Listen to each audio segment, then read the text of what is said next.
संक्षेप रूप में मैं इन 4 चीज़ों को आपके सामने लाया हूँ।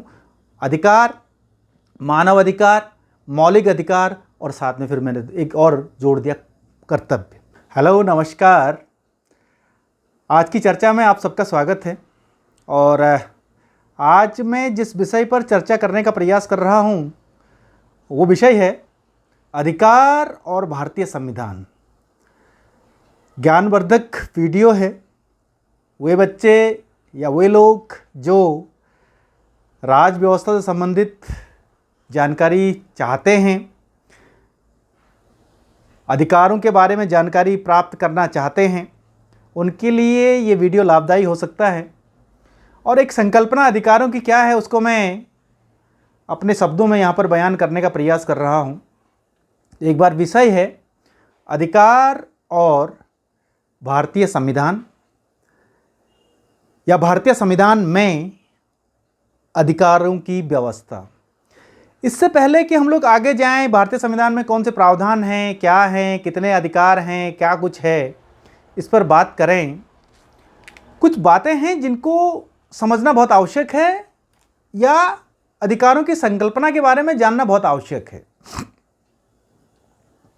अधिकार किसको कहते हैं, अधिकारों का मतलब क्या है, इसके बारे में थोड़ा सा जानकारी होनी आवश्यक है।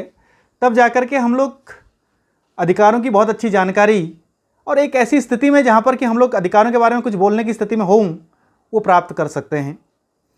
तो सबसे पहले अगर अधिकारों की हम लोग बात करें तो आज तक के मानव के इतिहास पर अगर नज़र डालें तो जितने भी क्रांतियाँ हुई हैं, जितने भी विद्रोह हुए हैं और लोग सड़कों पर आए हैं, जुलूस हुए हैं, हिंसात्मक आंदोलन हुए या शांतिपूर्ण आंदोलन हुए, उन सब में एक बात निश्चित है कि व्यक्तियों ने अपने अधिकारों के लिए संघर्ष किया है, अपने अधिकारों को प्राप्त करने के लिए संघर्ष किया है। तो फिर अधिकार हैं क्या? अधिकार हमें हक की स्थिति में ले जाते हैं, अर्थात वे वस्तुएं, वे परिस्थितियां, वे व्यवस्थाएं जिन पर व्यक्ति का हक स्थापित होता है, व्यक्ति का स्वामित्व स्थापित होता है, व्यक्ति का नियंत्रण स्थापित होता है, उसको अधिकार का नाम दिया जाता है। ये एक सामान्य सा अर्थ अधिकारों को हम लोग इस रूप में देख सकते हैं। और थोड़ा सा आगे जाएं तो अधिकार व्यक्ति की वे सामाजिक दशाएं हैं जिन पर व्यक्ति का नियंत्रण होता है, व्यक्ति को प्राप्त होती हैं और उन सामाजिक दशाओं का उपभोग करते हुए व्यक्ति अपने व्यक्तित्व का विकास करता है, अपने जीवन के चरम को पाता है। यदि वो व्यक्ति को प्राप्त नहीं होती हैं, वो अधिकार कहें, वो सामाजिक दशाएं व्यक्ति को प्राप्त नहीं होती हैं, तो फिर वो एक अच्छा जीवन, एक गरिमामय जीवन व्यतीत नहीं कर पाता है, अपने चरम को प्राप्त नहीं कर सकता है, अपने व्यक्तित्व का विकास करने में सक्षम नहीं हो पाता है। तो सामान्य रूप से एक बार फिर मैं दोहरा रहा हूँ कि अधिकार ऐसी दशाएं हैं, ऐसी सामाजिक दशाएं हैं जिन पर व्यक्ति का नियंत्रण होता है, जो व्यक्ति को प्रदान की जाती हैं, व्यक्ति को प्राप्त होती हैं और व्यक्ति उन सामाजिक दशाओं में रह करके अपने जीवन के चरम को प्राप्त करता है और अपने व्यक्तित्व का विकास करता है। एक तरफ वो अपने व्यक्तित्व का विकास करता है और दूसरी तरफ वो समाज में अपना योगदान करता है। कितनी इंटरेस्टिंग बात है कि अधिकार इसलिए हैं कि व्यक्ति एक तरफ अपने व्यक्तित्व का विकास करता है और दूसरी तरफ समाज में अपना योगदान करता है। एक व्यक्ति अगर एक अच्छा शिक्षक बनता है क्योंकि उसको पढ़ने का अधिकार था, जीने का अधिकार था, तो पढ़ करके एक अच्छा शिक्षक बन करके समाज में अपना योगदान करने लगता है।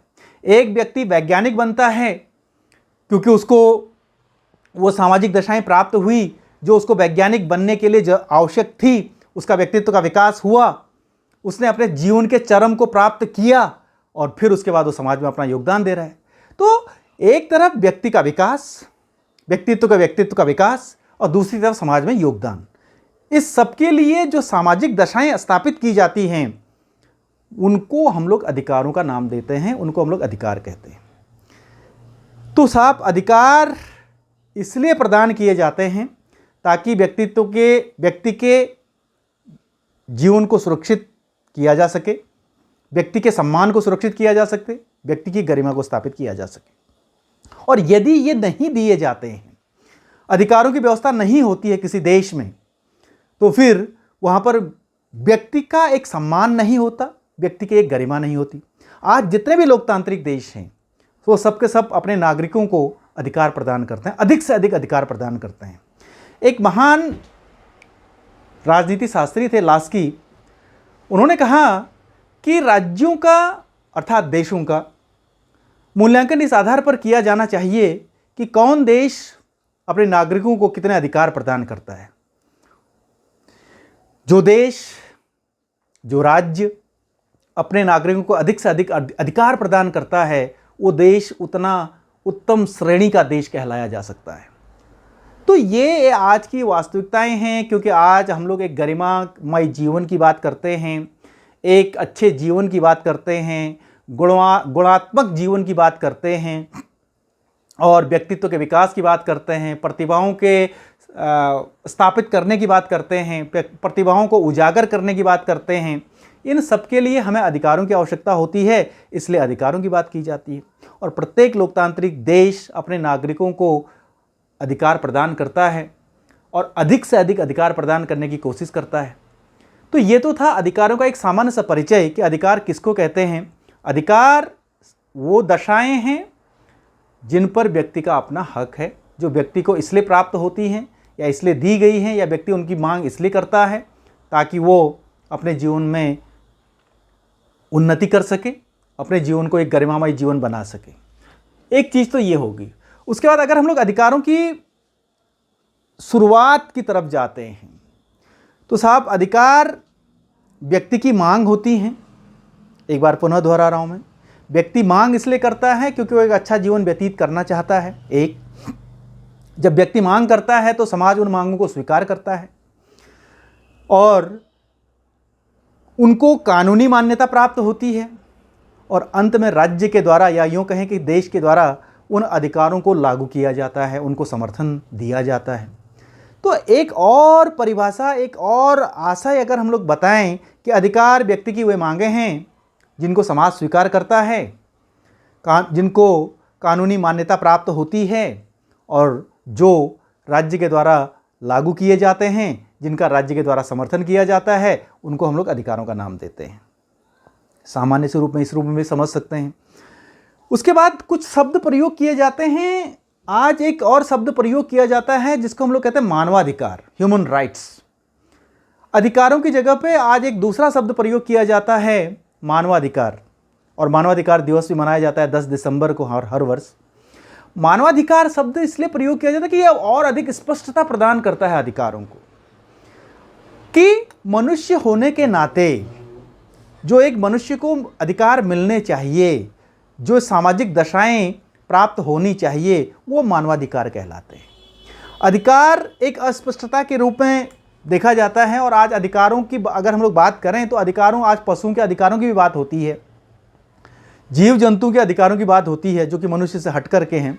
इसलिए एक नया शब्द प्रयोग किया जाता है, मानवाधिकार, और वो हमें बहुत स्पष्टता प्रदान करता है कि एक मनुष्य के होने के नाते जो अधिकार प्राप्त होते हैं, जो अधिकार मनुष्य जिनका उपभोग करता है, वो मानवाधिकार कहलाते हैं। बहुत सारी लंबी चर्चाएं अधिकारों के बारे में हुई हैं। किसी ने कहा कि अधिकार राजा की इच्छा होती है, किसी ने कहा कि कानून के द्वारा अधिकारों को स्थापित किया जाता है, किसी ने कहा कि प्रकृति के द्वारा अधिकारों को स्थापित किया जाता है, किसी ने कहा कि ईश्वर के द्वारा अधिकारों को प्रदान किया जाता है, स्थापित किया जाता है। ये बहुत सारी अस्पष्टताएं थ्योरी थी, लेकिन आज उन सिद्धांतों को नकारते हुए एक नया शब्द आया है, मानवाधिकार। अर्थात मनुष्य होने के नाते जो अधिकार स्थापित होने चाहिए उनको हम लोग मानवाधिकार कहते हैं। मानव अधिकारों की सूची एक बहुत लंबी सूची हो सकती है, जिसमें राजनीतिक अधिकार, सामाजिक अधिकार, आर्थिक अधिकार, नागरिक अधिकार, न जाने कितने तरह के अधिकारों की बात करते हैं। और उनमें भी बहुत सारी, काम पाने का अधिकार, संपत्ति रखने का अधिकार, परिवार रखने का अधिकार, अपनी बात रखने का अधिकार, अभिव्यक्ति का अधिकार, न जाने कितनी तरह की सूचियां हो सकती हैं। तो उनको हम लोग मानव अधिकारों का नाम देते हैं। और वो देश वास्तव में श्रेष्ठ देश है जो कि अधिक से अधिक मानव अधिकारों को स्थापित करता है, जो देश सबसे अधिक से अधिक मानव अधिकारों को स्थापित करता है, इस पर मैं बार बार फोकस कर रहा हूं, क्योंकि आज के समय में हम लोग गुणात्मक जीवन, गरिमामय जीवन की बात करते हैं, और इन अधिकारों के बिना एक गरिमामय जीवन और एक गुणात्मक जीवन प्राप्त नहीं किया जा सकता है। ये बात सत्य है। उसके बाद अगर हम लोग आगे और थोड़ा सा बढ़े अधिकारों के बारे में, तो अधिकारों के कुछ लक्षण होते हैं, अधिकारों के कुछ लक्षण होते हैं जिनको हम लोग कुछ इस तरह से गिना सकते हैं कि पहली बात है कि अधिकार हमेशा निश्चित होते हैं, स्पष्टता होती है अधिकारों में, निश्चित होते हैं, सबके लिए क्या होगा, कैसे होगा, इसकी पूरी व्यवस्था की जाती है, निश्चितता स्थापित की जाती है, स्पष्टता स्थापित की जाती है। दूसरा आ जाता है कि वो स्पष्ट होते हैं, किस रूप में अधिकार प्राप्त होंगे, कहाँ तक होंगे, किस रूप में उनका उपभोग किया जाएगा, और अगर कोई व्यक्ति इन अधिकारों के, व्यक्ति के अधिकारों का, एक व्यक्ति दूसरे व्यक्ति के अधिकारों का उल्लंघन करता है तो उसके लिए दंड की क्या व्यवस्था होती है, ये बात स्पष्ट होती है। उसके बाद दूसरी चीज़ है कि अधिकार असीमित नहीं होते हैं, अधिकारों पर हमेशा सीमाएं आरोपित की जाती हैं, क्योंकि व्यक्ति को समाज में अधिकारों का उपभोग करना है। एक व्यक्ति बहुत सारे अधिकारों की मांग कर सकता है, जो पहले ही हम लोग बात कर चुके हैं कि अधिकार वही बनते हैं जो समाज के द्वारा स्वीकार किए जाते हैं।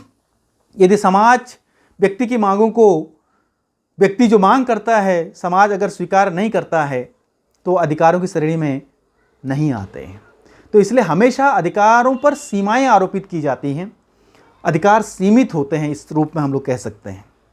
असीमित अधिकारों की बात नहीं होती है, क्योंकि मनुष्य एक सामाजिक प्राणी है, उसको समाज में ही अधिकार चाहिए, उसको समाज में ही रहना है और समाज में ही उसको अपना जीवन व्यतीत करना है, समाज में ही उसको अपना एक गरिमा स्थापित करनी है।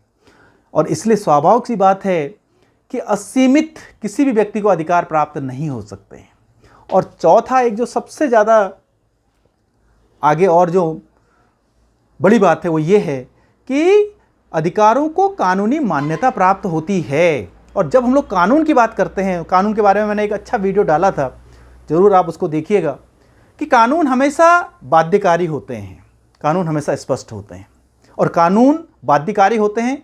अगर कोई व्यक्ति कानूनों का पालन नहीं करता है तो व्यक्ति को दंडित किया जाता है, ये हम लोग बहुत अच्छी तरह से जानते हैं। तो अधिकार हमेशा, अधिकारों को कानूनी मान्यता प्राप्त होती है, कानूनों के द्वारा अधिकारों को परिभाषित किया जाता है।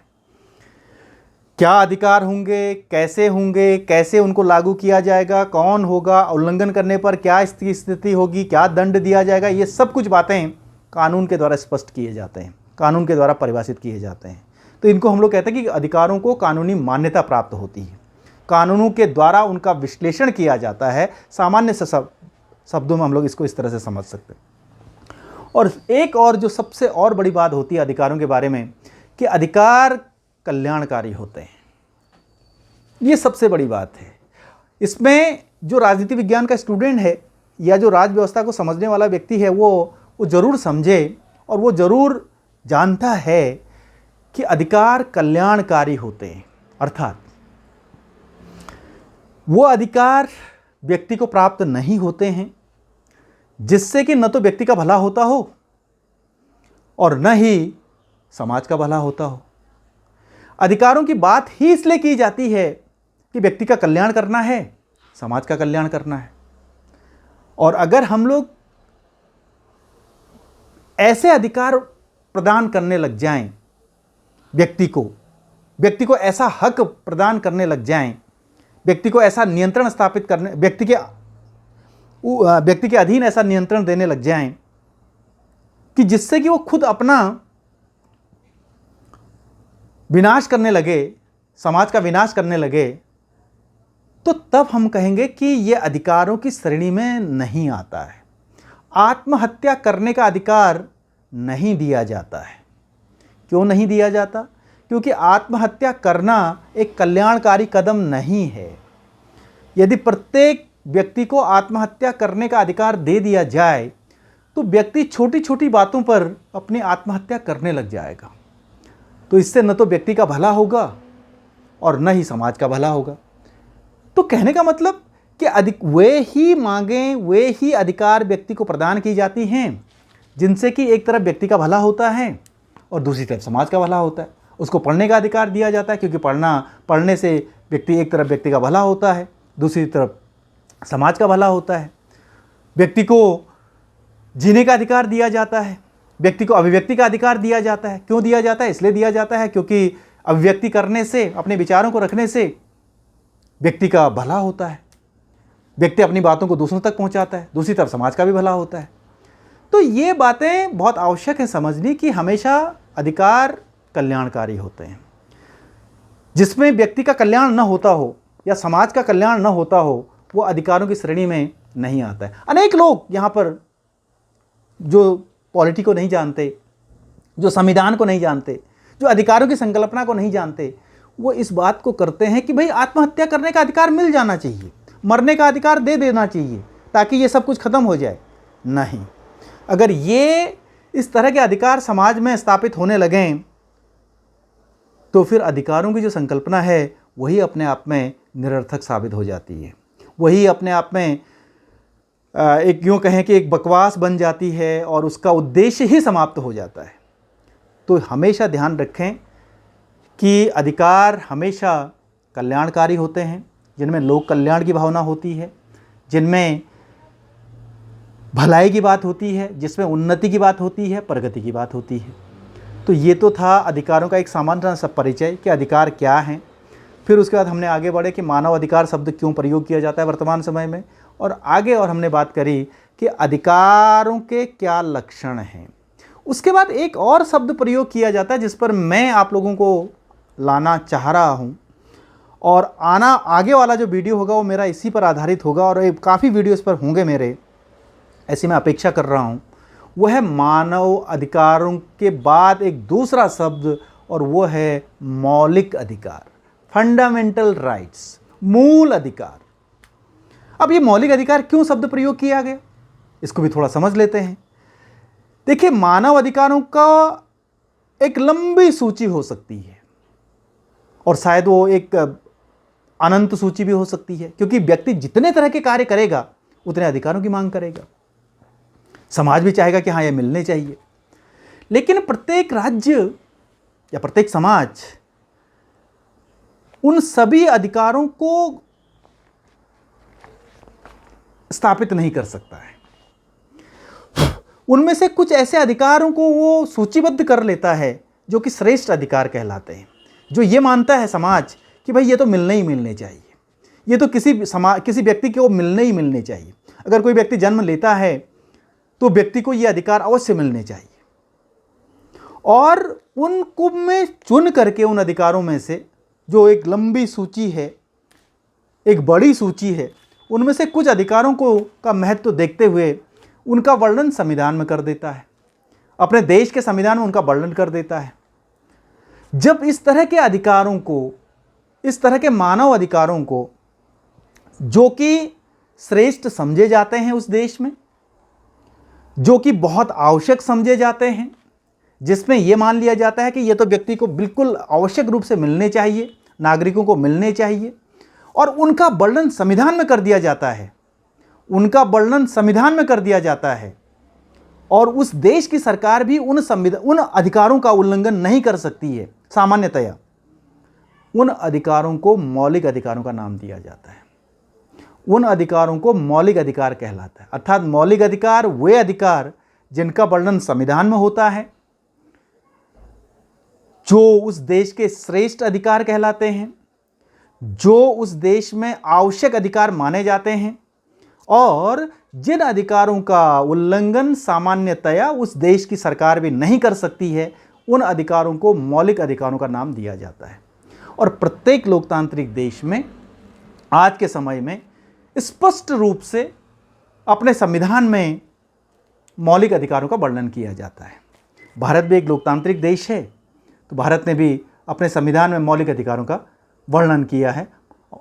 अगर हम लोग भारत के संविधान का अध्ययन करें तो आप लोग पाएंगे कि भारत के संविधान का अनुच्छेद 12 से लेकर के अनुच्छेद 35 तक और भाग 3 में एक बहुत विस्तृत वर्णन मौलिक अधिकारों का किया गया है। इस पर हम लोग आगे चर्चा करेंगे। लेकिन ये 3 कंसेप्ट मैं आपके बीच में स्पष्ट कराने की कोशिश कर रहा हूँ, जो आज तक मैंने समझा कि अधिकार, उनका एक आशय, उनकी एक समझ, मानव अधिकार और फिर मौलिक अधिकार। तो शायद अगर आपने पूरा मेरा वीडियो देखा होगा तो आप लोग इन 3 शब्दों को बहुत अच्छी तरह से समझ सकते हैं। ये 3 शब्द अधिकार, मानव अधिकार और मौलिक अधिकार एक दूसरे से संबंधित हैं, लेकिन तकनीकी रूप से कुछ न कुछ भिन्नता रखते हैं। तो ये तो था ये। उसके बाद एक अधिकारों के साथ दूसरा एक शब्द जुड़ा रहता है, दूसरी संकल्पना जुड़ी रहती है, जिसको हम लोग कर्तव्य कहते हैं। और निश्चित रूप से जब जब अधिकारों की बात होती है तो कर्तव्य उसमें सम्मिलित हो जाते हैं, समाहित हो जाते हैं, जुड़े। मानवीय जीवन के 2 पहलू होते हैं, एक तरफ अधिकार है और दूसरी तरफ कर्तव्य है। और ये भी कहा जाता है साहब कि एक व्यक्ति के अधिकार दूसरे व्यक्ति के कर्तव्य है। यदि सब लोग अपने कर्तव्यों का पालन करने लग जाएं तो फिर हर एक व्यक्ति को अपने कर्तव्यों, अपने अधिकार स्वतः प्राप्त हो जाते हैं। फिर एक बार दोहरा रहा हूं मैं बात को कि यदि प्रत्येक व्यक्ति अपने कर्तव्यों का पालन करने लग जाए तो फिर हर व्यक्ति को अपने अधिकार प्राप्त हो जाते हैं। इसीलिए कभी कभी कहा जाता है कि अधिकार और कर्तव्य एक ही सिक्के के 2 पहलू हैं। इसी तरह से कि जिस तरह से एक सिक्का होता है उसके 2 पहलू होते हैं, एक तरफ इसको हम लोग हेड कहते हैं, दूसरी तरफ टेल कहते हैं, तब जाकर के पूरा सिक्का बनता है। बिल्कुल उसी तरह से मानव जीवन भी तभी बनता है जब एक तरफ उसके अधिकार होते हैं और दूसरी तरफ उसके कर्तव्य होते हैं, और दोनों का समन्वय बना रहता है। एक तरफ अधिकारों का उपभोग करता है व्यक्ति और दूसरी तरफ अपने कर्तव्यों का निर्वहन करता है। तो ये बहुत आवश्यक है कि हम लोग ये भी समझें कि अधिकारों की केवल चर्चा करना और कर्तव्यों को भूल जाना एक तरफा बात होगी, एक पक्षीय बात होगी।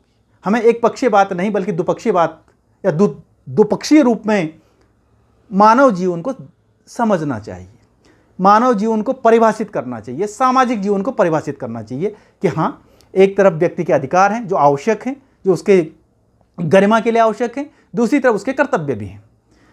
इसको हम लोग सामान्य रूप से इस तरह समझ, एक शिक्षक हूँ तो उस रूप में हम लोग इसको देख सकते हैं। मेरा काम, मेरा अधिकार है कि मैं समय पर मुझे तनख्वाह मिले, समय पर मुझे जो वेतन भत्ता है वो सब मिलता रहे और अच्छी अच्छी सुविधाएं मिलें, और उसके अलावा मुझे अच्छी सुविधाएं मिलें, उसके अलावा एक अच्छा विद्यालय मिले, या ये मेरे अधिकार हैं सामान्य तरह से।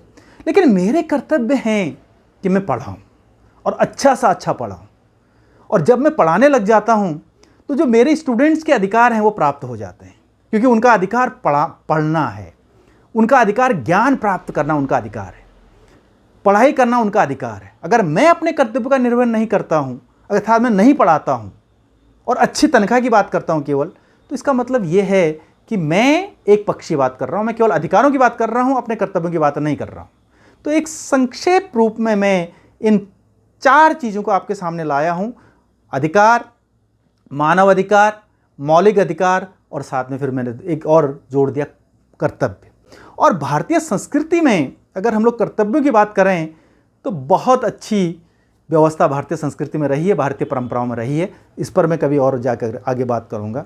तो मुझे लगता है, क्योंकि वीडियो लंबा होता जा रहा है, तो मुझे लगता है कि आप इन 4 बातों पर, अधिकारों की जो संकल्पना है उसको स्पष्ट होने में मेरा ये वीडियो आपको सफल होगा, और आप इस पर मनन करें और समझने की कोशिश करें कि ये शब्द, नहीं तो दिग्भ्रमित सा रहता है बच्चा कि एक तरफ मानव अधिकार बोले जाते हैं, एक तरफ अधिकार बोले जाते हैं, दूसरी तरफ मौलिक अधिकार बोले जाते हैं।